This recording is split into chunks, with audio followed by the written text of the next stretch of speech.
Hi friends, welcome to my channel Anitha Gampa. నేను ఈరోజు కారపు రొట్టె ఎలా చేయాలో చూపిస్తున్నాను. కొద్దిగా బియ్యం పిండి, జొన్న పిండి, సద్ద పిండి, రాగి పిండి, ఇవి పిండిలన్నీ ఒక్కొక్క గ్లాస్ పోసుకున్నాను. ఇంకా అందులో పచ్చిమిరము, నువ్వులు, జీలకర్ర, శనగపప్పు, పెసరపప్పు ఇవన్నీ వేసి ఇలా కలుపుకోవాలి. మంచిగా కలుపుకొని ఇలా ఒత్తుకోవాలి.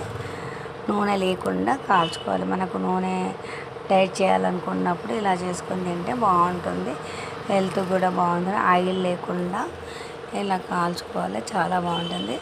2 సైడ్ మంచిగా కాల్చుకొని ఉంచుకుంటే మనకు ఒక 3-4 డేస్ అయినా నిల్వ ఉంటాయి.